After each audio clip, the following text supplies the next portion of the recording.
बिस्मिल्लाहिर्रहमानिर्रहीम। अस्सलाम वालेकुम क्लास 9th। आज हम पढ़ेंगे जी about Avogadro's number and mole. तो पहले देख लेते हैं एवोगैड्रो नंबर क्या है। इसको हम पहले भी पढ़ चुके हैं। ग्राम एटॉमिक मास और ग्राम मॉलिक्यूलर मास और ग्राम फार्मूला मास में जिसमें हमने कहा था कि अगर हम मासेस को ग्राम्स में रिप्रेजेंट करें तो वो हमारे पास ग्राम एटॉमिक मास होगा या ग्राम फार्मूला मास होगा या फिर ग्राम मॉलिक्यूलर मास होगा और उसको हम मोल का नाम देते हैं। सो ग्राम्स में हम तब रिप्रेजेंट करते हैं जब हम उसके मोल का मास लेते हैं, यानी जब हम एवोगैड्रोस नंबर ऑफ एटम्स का या एवोगैड्रोस नंबर ऑफ मॉलिक्यूल्स का या Avogadro's number of formula units का मास करेंगे तो वो हमारे पास ग्राम्स में आएगा एक तो, और दूसरी बात ये कि वो एक मोल के बराबर होगा। ठीक हो गया। So what is that Avogadro's number? That is 6.02 into 10 raised to power 23. So Avogadro number simple is a collection of particles. These particles could be atoms, molecules or formula units. Number लाजमी याद रखिएगा 6.02 into 10 raised to power 23. Represent करते हैं हम इसको symbol Na से। ठीक है, कैपिटल A है सबस्क्रिप्ट में। यहाँ पर उन्होंने अगेन वही बात की हुई है कि अगर हम 6.0 नंबर ऑफ एटम्स की बात करें या मॉलिक्यूल्स की या फार्मूला यूनिट्स की बात करें तो वो हमारे पास एवोगैड्रोस नंबर होंगे। So these Avogadro's numbers are equal to 1 mole. यानी जब हम एवोगैड्रो नंबर ऑफ एटम्स की बात करते हैं तो हम कहते हैं 1 मोल ऑफ एटम की बात कर रहे हैं हम।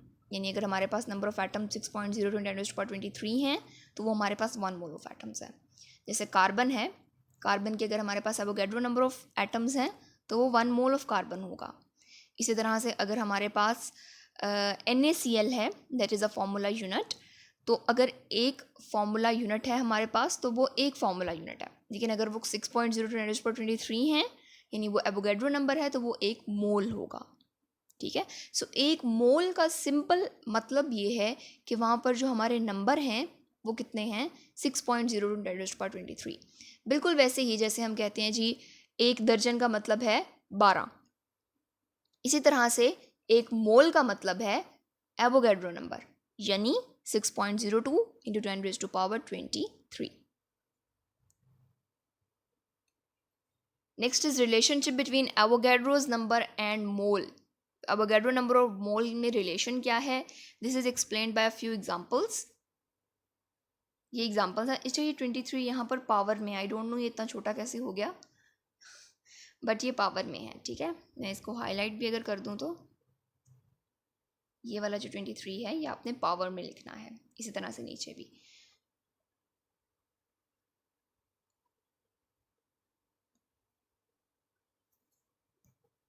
ओके। सो 6.0 एटम्स अगर हमारे पास होंगे कार्बन के, that will be equivalent to 1 mole of carbon, because 1 mole का मतलब एवोगैड्रो नंबर्स है। इसी तरह से अगर हमारे पास वाटर है, उसके हमारे पास 6.0 मॉलिक्यूल्स हैं तो 1 मोल ऑफ वाटर के इक्वल होगा। इसी तरह से NaCl है, उसके हमारे पास 6.0 फार्मूला यूनिट्स हैं तो 1 मोल ऑफ NaCl के बराबर होंगे। अगेन उन्होंने वही बात की हुई है कि Avogadro number of atoms of elements या मॉलिक्यूल की बात करें तो वो मॉलिक्यूलर सब्सटेंस के, फार्मूला यूनिट की बात करें तो वो होगा in case of ionic compound, तो वो किसके इक्विवेलेंट होंगे, that will be equivalent to 1 mole, that will be equal to 1 mole. तो जहाँ पर भी हम एवोगैड्रो नंबर ऑफ एटम्स की, मॉलिक्यूल्स की या फार्मूला यूनिट्स की बात करेंगे तो इसका मतलब हम 1 मोल की बात कर रहे हैं। Explaining number of atoms and ions with examples. Examples के साथ एक्सप्लेन कर लेते हैं। इसे पहली एग्जाम्पल है हमारे पास वाटर की। वाटर के अगर एक मॉलिक्यूल की बात करें तो उसका फॉर्मूला है हमारे पास H2O। इस एक H2O में 2 एटम है हाइड्रोजन के और 1 एटम है ऑक्सीजन का। ठीक है, H2O में 2 हाइड्रोजन के हैं और 1 ऑक्सीजन का है, ऐसे ही है। लेकिन अगर हम बात करें एक मोल ऑफ वाटर मॉलिक्यूल्स की, एक मोल का मतलब क्या होगा कि वहाँ पर कितने एटम्स हैं हाइड्रोजन के और कितने ऑक्सीजन के हैं। फर्स्ट ऑफ ऑल एक मोल का मतलब आपको ये पता होना चाहिए कि वहाँ पर वाटर मॉलिक्यूल्स कितने हैं। एक मोल का मतलब Avogadro number of water molecules हैं, जो हमने पहले भी बात कर ली कि अगर कार्बन के इतने एटम्स हैं, कितने एवोगैड्रो नंबर हैं, तो वो 1 मोल है। वाटर है, वाटर के एवोगैड्रो नंबर ऑफ एटम्स हैं, सॉरी मॉलिक्यूल्स हैं, तो वो हमारे पास 1 मोल के इक्वल होगा। यहाँ पर अगर हम इंडिविजुअल एटम्स की बात करें, हाइड्रोजन की या ऑक्सीजन की, तो जो कि एक वाटर मॉलिक्यूल में 2 हाइड्रोजन एटम्स हैं, तो Avogadro number of water molecule में कितने होंगे, मल्टीप्लाई बाय 2। ठीक है, यानी हम एवोगैड्रो नंबर को जब 2 से मल्टीप्लाई करेंगे तो हमें पता चल जाएगा कि एक मोल ऑफ वाटर में कितने हाइड्रोजन एटम्स होंगे। इसी तरह से चूंकि एक वाटर मॉलिक्यूल में एक ही ऑक्सीजन है, 1:1 है, तो 1 मोल ऑफ वाटर मॉलिक्यूल्स में Avogadro number of oxygen atoms present होंगे। ठीक है, तो ऑक्सीजन एटम की रेशो चूंकि 1:1 है विद रिस्पेक्ट टू वाटर, तो वो एवोगैड्रो नंबर ही होंगे। लेकिन हाइड्रोजन की रेशो चूंकि 2:1 है, यानी एक वाटर मॉलिक्यूल में 2 हाइड्रोजन प्रेजेंट है, तो इस वजह से वहाँ पर हम एवोगैड्रो नंबर को 2 से मल्टीप्लाई कर देंगे। सेकेंड एग्जाम्पल है हमारे पास NaCl की। अगर हम NaCl के एक फार्मूला यूनिट की बात करें तो उस एक फार्मूला यूनिट में एक सोडियम है, एक क्लोरीन है, यानी एक सोडियम आयन है और एक क्लोराइड आयन है। लेकिन अगर हम एक मोल की बात करें तो उसमें overall Avogadro number of formula units हैं। चूँकि एक सोडियम क्लोराइड में एक सोडियम होता है और एक सोडियम क्लोराइड में एक ही क्लोराइड होता है, तो इनकी 1:1 है। ठीक है, तो चूंकि दोनों की रेशो सेम है, इसलिए Avogadro number of sodium chloride में Avogadro number of sodium ions present होंगे और Avogadro number of chloride ions present होंगे। यानी जितने सोडियम क्लोराइड हैं उतने ही उसमें सोडियम होंगे और उतने इसमें क्लोराइड होंगे। लेकिन अगर हम टोटल नंबर ऑफ आइंस की बात करेंगे तो फिर हमें इन दोनों को ऐड करना पड़ेगा। ठीक है, so total number of ions find करने के लिए हम या तो एवोगैड्रो नंबर को 2 से मल्टीप्लाई कर देंगे या ऐड कर देंगे, हमारे पास टोटल नंबर ऑफ आइंस आ जाएंगे इन 1 मोल ऑफ NaCl। ठीक है, तो इस पूरी डिस्कशन का खुलासा ये है कि फर्स्ट ऑफ ऑल एक मोल का मतलब है एवोगैड्रो नंबर्स, यानी 6.02 × 10⁻23। अगर हम एटॉमिक लेवल पर देखें, यानी फॉर एग्जांपल हमारे पास वाटर है, वाटर का मॉलिक्यूल है, वो 1 मोल है, तो इसका मतलब उसमें Avogadro number of water molecules हैं। लेकिन अगर हमने एटम्स फाइंड करने हैं तो उसके लिए फिर हमें रेशो देखनी पड़ेगी। जैसे अगर हमने कहा था कि हाइड्रोजन जो है वो 2 हैं एक वाटर मॉलिक्यूल में, तो एवोगैड्रो नंबर के लिए हमको 2 से मल्टीप्लाई करेंगे। इसी तरह से यहाँ पर total number of ions find करने के लिए हमें 2 से मल्टीप्लाई करना पड़ा, बिकॉज उसके लिए हमने रेशो देखनी है कि एक अगर सोडियम क्लोराइड है तो उसमें 2 आइंस प्रेजेंट है ना, तो Avogadro number of sodium chloride में एवोगैड्रो नंबर इंटू 2 जो है वो total number of ions present होंगे। I hope it is clear. Next is mole. So mole क्या है? It is again Avogadro number या अमाउंट या मास ऑफ एटम्स, मॉलिक्यूल्स और फार्मूला यूनिट्स दैट कंटेन कितने एवोगैड्रो नंबर, या हम कहेंगे 6.0 × 10⁻23 नंबर ऑफ पार्टिकल्स। ठीक है, तो इससे हमें लिंक पता चलता है between the mass and the number of particles. ठीक है, सो नंबर ऑफ पार्टिकल्स अगर हमारे पास 6.0 × 10⁻23 होगा तो उसका जो मास होगा या उसकी जो अमाउंट होगी उसको हम मोल का नाम देंगे। ठीक है, इसी तरह से जो एक मोल, अच्छा इट इज़ एब्रीवेटेड एज मोल, जो हम जब हम लिखते हैं ना कि इतने मोल है, ये इतने मोल है, तो उसको हम MOL लिखते हैं। लेकिन जो मोल के सही स्पेलिंग्स हैं वो MOLE हैं। लेकिन जिस तरह से हमारे पास ग्राम्स को हम G लिखते हैं ना सिंबल में, इस तरह से जो मोल का सिंबल है वो MOL मोल है। अब मोलर मैस क्या है? हम सब्सटेंस को मैसेज से रिप्रेजेंट करता है। जिस तरह से हमने बात की थी कि जी हम एटॉमिक मैस लेते हैं, हम मॉलिकुलर मैस लेते हैं, हम फॉर्मूला मैस लेते हैं, एक एटम का, एक मॉलिक्यूल का या एक फार्मूला यूनिट का। अगर हम एक का ले रहे हैं तो वो होगा इन AMU, लेकिन अगर हम एवोगैड्रो नंबर का ले रहे हैं तो वो होगा इन ग्राम्स। जब हम इनके मैसेस को ग्राम से रिप्रेजेंट करते हैं then that will be called as molar mass. ठीक है, जब हम इन मैसेस को, एटॉमिक मैस को, मॉलिकुलर मैस को या फॉर्मूला मैस को रिप्रेजेंट करेंगे थ्रू इन ग्राम्स। ग्राम्स का मतलब क्या है कि हम एवोगैड्रो नंबर ऑफ एटम्स का, या आप सिंपल पार्टिकल का वर्ड यूज़ करो, सो अगर हम एवोगैड्रो नंबर ऑफ पार्टिकल का मैस करेंगे तो वो ग्राम्स में आएगा, सो उस मैस को हम मोलर मैस का नाम देंगे। ठीक है, यानी मोल का जो मैस है वो मोलर मैस है। और मोल क्या है? It is actually we can say the Avogadro number 6.02 × 10⁻23 जब हमारे पास अमाउंट हो जाए या मैस हो जाए तो उसको हम मोल का नाम देते हैं। Avogadro number of particles are present in 1 molar mass of a substance।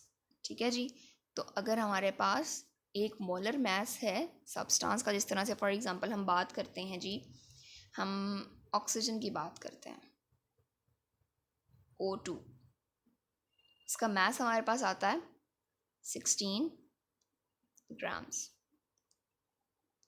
ऐसे ही है।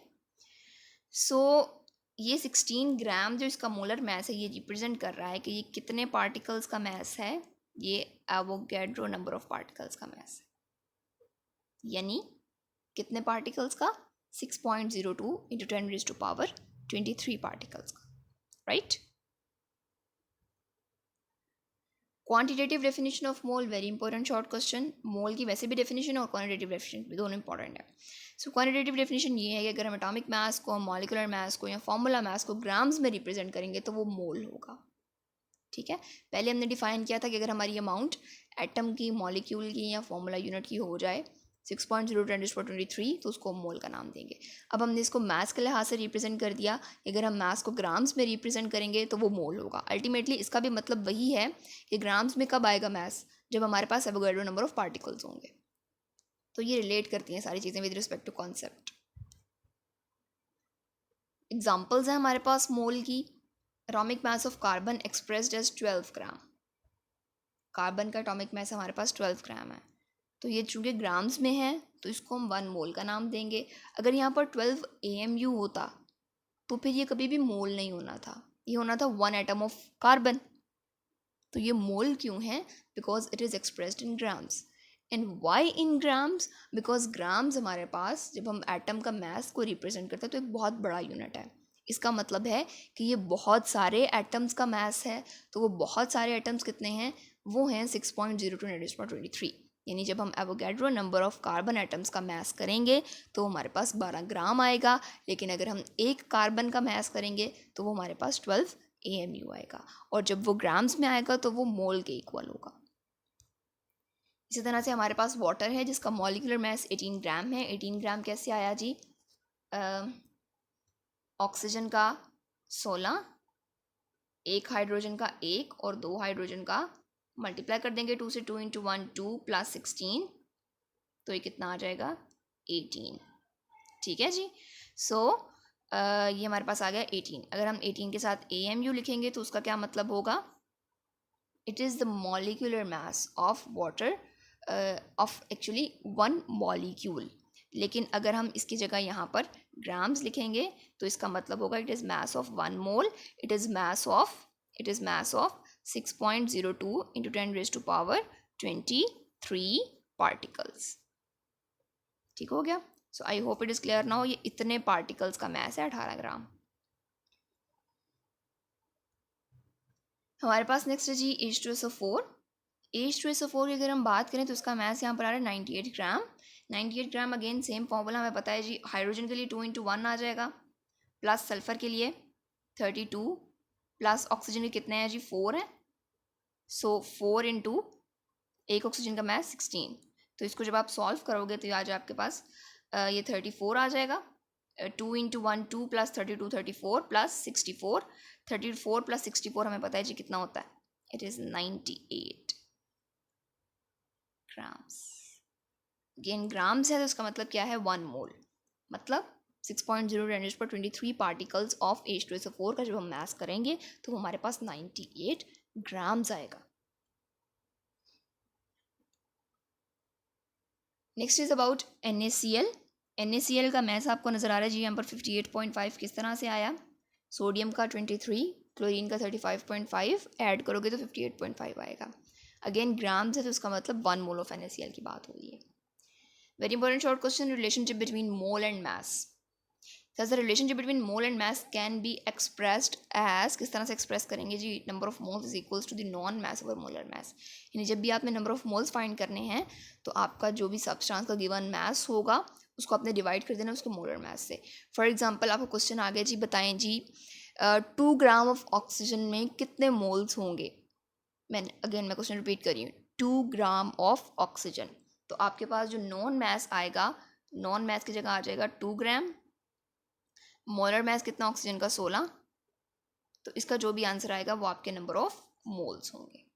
ठीक है, इसी तरीके से आपको अगर मैस गिवन हो, आपको नंबर ऑफ मोल्स गिवन हो, तो आप मोलर मैस फाइंड कर सकते हो।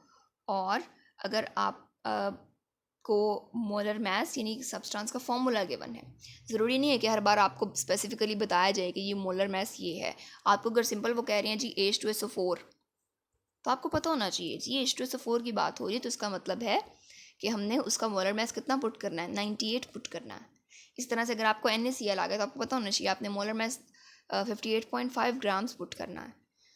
ज़रूरी नहीं है कि आपको मॉलिक्यूलर मैस गिवन हो, और ये होता भी नहीं है।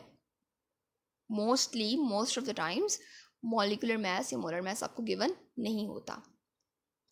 सो अगर आपको नंबर ऑफ मोल्स दे दिए गए हैं तो आप उससे मैस फाइंड कर सकते हो कि कितने नंबर ऑफ मोल्स में कितना मैस होगा।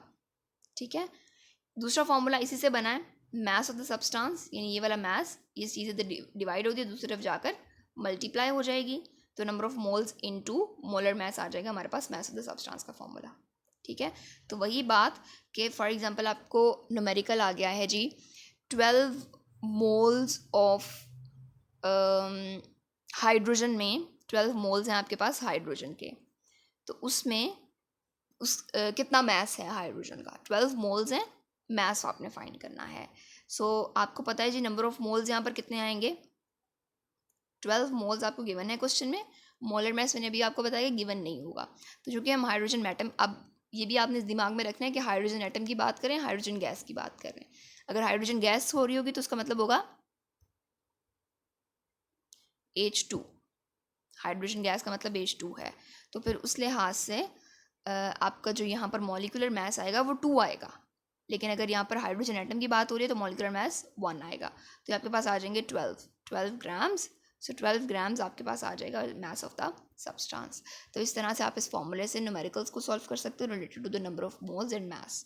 नेक्स्ट इसके अलावा जो नंबर ऑफ पार्टिकल्स की न्यूमेरिकल्स हैं और आपके जो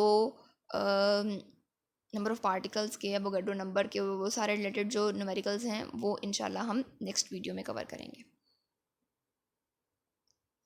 ये समरी है आपके चैप्टर की, जिसमें उन्होंने एक्सप्लेन किया हुआ है कि सबसे पहले आपके पास था जी सब्सटेंस में आया एलिमेंट और कंपाउंड। ठीक है, एलिमेंट का होता है एटॉमिक मैस। एटॉमिक मैस को अगर हमने AMU में रिप्रेजेंट किया, लेकिन अगर ग्राम्स में रिप्रेजेंट किया तो वो ग्राम एटॉमिक मैस हो जाएगा। यही बात की थी ना हमने, AMU में होगा तो वो एक एटम का मैस है, क्योंकि यहाँ पर एटॉमिक मैस की बात हो रही है।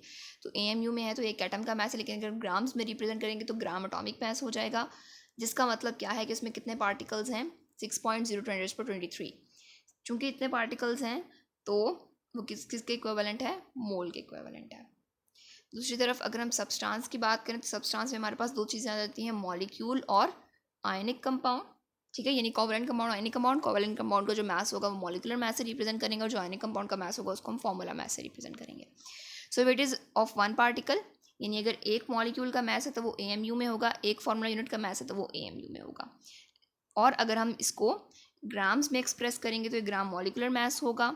मीनवाइल अगर हम फॉर्मूला मैस को ग्राम्स में रिप्रेजेंट करेंगे तो वो ग्राम फॉर्मूला मैस होगा। अब ग्राम फॉर्मूला मैस है, ग्राम मॉलिक्यूलर मैस का क्या मतलब है, और इस तरह से ग्राम एटॉमिक मैस, इसका मतलब ये है कि ये एवोगैड्रो नंबर ऑफ पार्टिकल्स का मैस है, यानी ये कितने पार्टिकल्स का, 6.0×10⁻³ पार्टिकल्स का मैस है। अब ये पार्टिकल्स मॉलिक्यूल होंगे in case of molecular mass, ये एटम्स होंगे in case of atomic mass, ये फॉर्मूला यूनिट्स होंगे in case of formula mass. ठीक है, ओके। सो इतने पार्टिकल्स का मतलब क्या है, अल्टीमेटली 1 मोल। ठीक है, अगेन यहाँ पर भी इतने पार्टिकल्स, इतने फॉर्मूला यूनिट्स, उसका मतलब क्या है, 1 मोल। सही हो गया। तो ये छोटी सी समरी हो गई आपके चैप्टर की। लर्न करना है जी आपने Avogadro number and mole, and thank you.